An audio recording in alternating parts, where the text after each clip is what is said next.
Il y a des jours où il ne faut pas me chercher, et il y a des jours, tous les jours. Bien, apparemment, Nox est sonné. Il a commencé par me bloquer, puis il m'a répondu, puis il a effacé sa critique et sa réponse, et aujourd'hui, en lieu et place de sa critique, il y a un texte dans lequel il essaie de justifier son refus de me répondre, le tout en essayant de se faire passer pour une victime, oubliant au passage que dans cette histoire, c'est lui l'agresseur, et que je n'ai fait qu'utiliser mon droit de réponse. Quoi qu'il en soit, n'allez pas évidemment embêter Nox. Nox, sache que je n'ai rien contre toi, et comme je souhaite le meilleur à tous mes frères humains, je te souhaite de te renforcer, je te souhaite d'être moins agressif à l'égard de tes concitoyens, et surtout, je t'invite à l'avenir à te montrer plus constructif lorsque tu entends juger le travail des autres créateurs. Ceci dit, venons-en à nos moutons. Je pensais en avoir fini avec Sens Critique quand je suis tombé là-dessus. Et autant avec Nox on avait affaire à l'élève, là je pense qu'on a affaire au professeur. Plus de 2600 critiques rédigées. J'imagine donc que notre homme a du niveau. Voyons ça. Non. Non.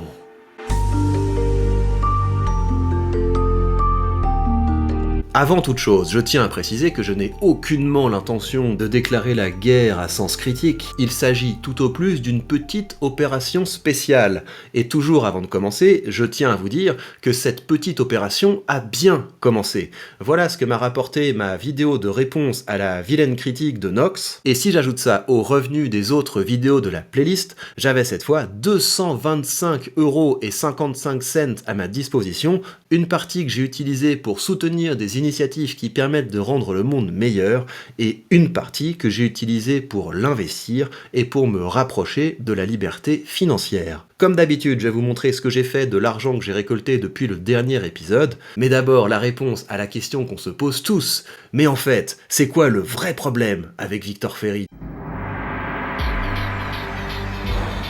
Plongeons-nous dans cette palpitante enquête au cœur du problème Victor Ferry. En cette fin d'année 2021 et depuis quelques mois, il est clairement devenu l'une des têtes de turc de pas mal de mes égo-conférenciers et autres éclaireurs. À quoi la faute ? 2 vidéos surtout. D'abord, une première sortie fin juillet au sujet du film Titane de Julia Ducournau et dont le fond comme la forme avait quelque peu surpris de par leur relâchement au regard des standards habituels de la chaîne, ce qui avait entraîné l'ire de l'illustre Moisy, puis une sortie plus récemment, octobre 2021, qui lançait cette fois un défi à François Bégodeau, laquelle avait conduit ce cher Nox à pondre une critique rédigée à l'acide. Tiens, mais au fait, où est passée cette fameuse critique de Nox ? Quoi qu'il en soit, toi, le grand critique, il eût été judicieux de te demander pourquoi ma vidéo sur Titane était si différente du reste de mes vidéos. Cela t'aurait mis sur une piste qui t'aurait évité de me prendre de haut. Car me prendre de haut, c'est une monumentale erreur. Si vous voulez connaître le fin mot de l'histoire, la genèse de mon conflit avec Moisy, je vous renvoie vers cette vidéo où vous verrez comment il m'a permis de lancer le format du drama productif. Aux dernières nouvelles, il essaie autant que possible de contenir l'ascension du fonds d'investissement du drama, et c'est dommage parce que j'étais prêt à lui proposer des parts vu que c'est mon haters le plus rentable. Mais revenons-en à notre homme grenouille et savourons le mépris dont il fait preuve à mon égard. Je dois bien avouer que face à ces 2 désossements en règle, j'ai à chaque fois réagi en 3 temps. D'abord, avant de commencer mon visionnage, ma lecture, je me disais « Bon, c'est sûr que Victor Ferry, c'est pas extra ». Puis, en parcourant la diatribe, je rétropédalais en me rappelant que, d'un autre côté, il faut pas pousser non plus, c'est pas si honteux que ça, avant de conclure, à la fin de la lecture ou de mon visionnage, sur ce terrible bilan qu'en fin de compte, oui, il faut bien avouer qu'à tout prendre, Victor Ferry, en tant que contenu, c'est quand même assez indigent. Tu vois l'homme grenouille, là je te laisse te faire plaisir.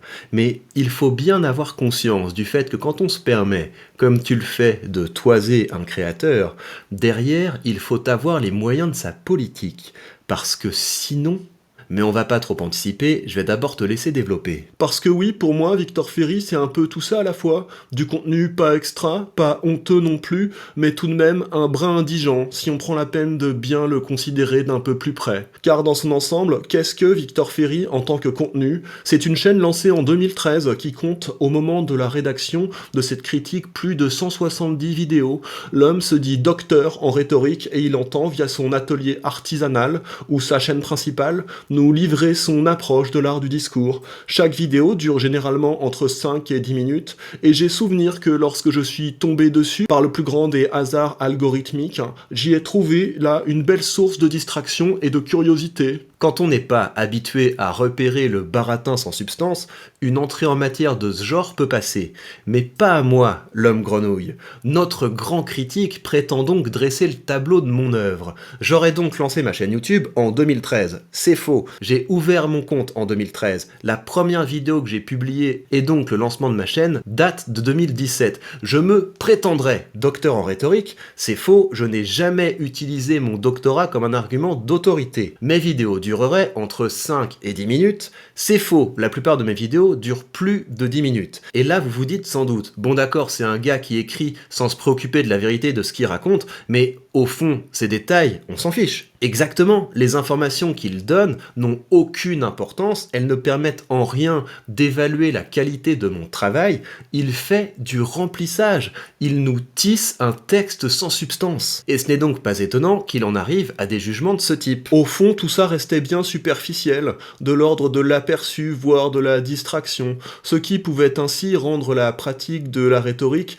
globalement inexplorée. Mais bon, pouvait-on seulement s'en étonner au regard d'une forme qui semblait davantage viser la pastille émoustillante plutôt que la conférence exhaustive? Il signale donc ici qu'il n'a fait que se promener en touriste sur ma chaîne sans jamais réaliser que quand je dis à mon public d'utiliser une technique rhétorique que j'ai présentée, ce n'est pas pour faire joli, c'est parce qu'on ne prend la mesure de la rhétorique que lorsqu'on passe à la pratique. Et ça, c'est un reproche que j'avais déjà fait à Nox. Et c'est là qu'on va toucher à quelque chose de plus grave, mais au fond de plus triste au sujet de cet homme grenouille. Dans toute sa critique, qui pourtant est un vrai pavé, je n'ai pas trouvé la moindre trace d'une idée originale. Pas la moindre trace de pensée personnelle. Non mais regardez quand il essaie de m'attaquer sur le fond. Dire que Victor Ferry doit être pris dans sa globalité, l'homme comme la chaîne, pour être convenablement évalué, ça marche dans les deux sens, pour le pire comme pour le meilleur. Or c'est également vrai qu'on ne peut pas retirer aux détracteurs du bon Victor que ces deux fameuses vidéos sur Titane comme sur Bégodeau étaient bien merdiques, et que malheureusement pour lui, elles révèlent elles aussi une autre facette du personnage et de son contenu. À ce sujet, je ne vais pas revenir sur le fond de ce qui a été dit par Moisy et par Nox, car je m'y retrouve pour l'essentiel. Non, non, ton pour l'essentiel ne trompe personne. Tu t'abrites purement et simplement derrière l'argument d'un autre. Car oui, j'adhère à la critique que Moisy fait à l'encontre de Victor Ferry quand il lui reproche de ne voir dans l'art qu'une pratique visant à sublimer cette beauté qu'il suffirait d'aller piocher telle une évidence dans la nature. Et c'est là qu'on se retrouve dans cette situation très embarrassante, où on réalise que non seulement tu m'attaques avec l'argument d'un autre, mais qu'en plus tu n'as même pas pris le soin de vérifier si cet argument valait quelque chose, ni même de vérifier si tu l'avais compris. Qu'est-ce que tu vas chercher à m'attribuer une idée selon laquelle il suffirait de puiser la beauté dans la nature pour faire de l'art? Je dis précisément le contraire dans la vidéo dont tu parles. Je dis à la suite d'Alfred de Vigny que l'art commence à partir du moment où l'on s'émancipe du réel, que l'on cherche à représenter les personnages, les caractères, les situations, les paysages, les concepts, en pire ou en mieux, en plus sombre ou en plus clair, en plus cohérent ou en plus délirant, ou alors qu'on cherche par tous les moyens à couper autant de liens que possible avec l'existant. Et ce qui est intéressant, c'est donc de questionner les choix des artistes par rapport au réel, de se demander quelle est la tendance d'une époque donnée. Et mon point sur Titane, au regard notamment du prix qu'il a reçu, est que ce film est caractéristique du renoncement contemporain à faire le choix du plus beau, du plus noble et du plus grand. courant, et accessoirement que ce film illustre une fâcheuse tendance des élites intellectuelles à utiliser le prétexte de l'art pour chercher à rendre socialement acceptable leur penchant pour le gore et le porno. Alors bien sûr, tu peux tenter de réfuter mon discours, tout discours sur un sujet non trivial est discutable, mais tu noteras quand même que c'est risible de te voir essayer péniblement de m'attaquer avec les arguments des autres, arguments que tu n'as pas compris, et tout le reste de ta critique est à l'avenant. Et oui, de même, je suis d'accord avec Knox quand il reproche au même Ferry cette idée selon laquelle on pourrait discuter du langage comme d'un simple package marketing dissocié de tout fond. Et là, on vient d'identifier le fond de ton problème.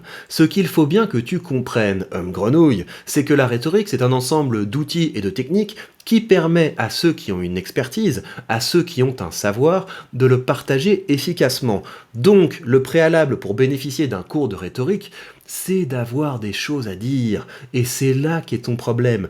Ta tête est vide, et c'est pour ça que tu juges mon œuvre à l'aune de ce qui te fait le plus défaut. Les vidéos de Victor sont mauvaises car il ne me dit pas quoi dire ni quoi penser. Mais ça, homme grenouille, c'est ton problème. Ta critique, c'est comme si tu reprochais à un professeur de karaté de ne pas avoir réglé tes problèmes d'érection. Et je suis vraiment navré, mais je ne peux pas tout pour toi. En revanche, je peux attirer ton attention, je peux t'alerter sur le fait que ce qui est censé être le point d'orgue de ta critique est un copier-coller de la critique de Knox. Victor ne parle que de la forme, car s'il parlait du fond, il révélerait que c'est un bourgeois. Et la raison à tout cela est au fond bien simple, et elle tient en un mot que Moisy et Knox ont fini par mobiliser tous les deux pour décrire la mécanique de pensée, de parler et d'action de Victor Ferry.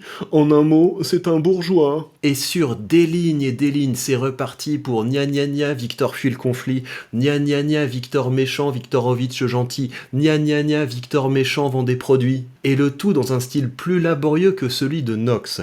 Mais comme je suis quelqu'un de fondamentalement bienveillant, je vais quand même t'accorder une petite touche personnelle. Que Bégodeau a été ciblé par Ferry lors de sa première vidéo de Clash ne doit finalement rien au hasard, pas plus que lorsque Viktorovitch a été ciblé dans la 3e, on en reparlera, car Bégodeau est justement celui qui met en boîte Ferry dans ce mode de pensée et de système de domination sociale qu'est la bourgeoisie. Utiliser de ce mot n'a rien de péjoratif, entendons-nous bien, il traduit juste une condition dont peut découler un mode de pensée spécifique et qu'on pourrait qualifier de conservatisme. Un bourgeois conservateur ne questionne jamais l'ordre établi en tant que structure, parce que celui-ci lui va très bien. Je ne suis donc pas seulement un bourgeois, je suis également un conservateur. Tu vois, homme grenouille, quand quelqu'un cherche à me catégoriser, à m'étiqueter et donc à me diminuer, je l'affronte d'homme à homme, et ton qualificatif de conservateur, je vais te le faire ravaler. Car si tu regardes mon œuvre en abandonnant ton prêt-à-penser, les clichés de ton idéologie surannée, qu'est-ce que tu vois ? Tu vois un homme qui a créé une entreprise, qui l'a sorti du chômage, et le tout sans capital de départ, simplement en utilisant les outils gratuits mis à disposition par des entreprises authentiquement révolutionnaires que les petits intellectualistes de ton genre se plaisent à diaboliser. Et oui, la révolution ne ressemble pas à ce à quoi tu t'attendais. Il n'y a pas de gens torse nus sur des barricades, il n'y a pas de fourches, il n'y a pas de pavés, juste des millions de gens qui ont décidé d'échapper à l'exploitation en utilisant les outils de la modernité, et le tout simplement en se passionnant pour un domaine du savoir et en partageant leurs découvertes sur les réseaux sociaux. C'est pour ça que je me bats, c'est dans ce mouvement que je suis engagé. Et toi, pendant que cette révolution a lieu, que fais-tu ? Tu rabâches des poncifs de la fin du 19e siècle et par là même, tu risques d'empêcher tes lecteurs de percevoir les opportunités propres à leur temps. C'est toi le conservateur, c'est toi qui as les yeux tournés vers le passé. Et la preuve la plus brutale, c'est que tu es bloqué. Tu as 40 ans. À 40 ans, tu devrais être capable d'attaquer un homme avec tes propres idées. Or, tu m'attaques comme un petit garçon qui se cache derrière son grand frère à la récré. Et je suis désolé de te faire un audit aussi brutal, mais c'est quand même fou que personne n'ait eu la bienveillance avant moi de te dire que tu perdais ton temps avec ces critiques. Non mais regarde ce par quoi tu finis. Car non, mon cher Victor, il ne suffit pas de tacler les Bégodeau, Victoro et autres Papacito sur de simples postures et concepts inventés pour que soudainement tu puisses ramener tout ce petit monde à égalité. Tu te rends compte que là tu avais l'occasion d'apporter un peu de fond, parce que c'est facile de prétendre que j'attaque les gens sur des postures ou des concepts inventés, mais où est la preuve? Où est la réfutation? Où est l'argumentation? Dans tout ton texte, tu en es resté au degré zéro de la critique, des arguments copier-coller, des attaques infondées, et le tout enrobé de beaucoup de prétentions. Et le plus drôle, c'est que comme Nox, tu termines ta pseudo-critique par un petit morceau de bravoure. Voyons ça. D'un côté, il y a ceux qui pensent, et de l'autre, il y a ceux qui parlent. D'un côté, les éveilleurs de conscience, et de l'autre, les pitres de l'oral. Alors, si à l'avenir, mon cher Victor, tu veux déployer tes ailes, sache que les marchands ont toujours tort, et que seules les pensées sont éternelles. Misérable grenouille, qui pensais-tu tromper, si ce n'est toi-même, qui par tes rimes et visées, on t'a vu gonfler, enflée, pleine de vitriol, mais te voilà bien moins fière, éclatée au sol. Voilà donc pour l'homme grenouille. Et maintenant, nous allons laver tout ce seum dans l'argent.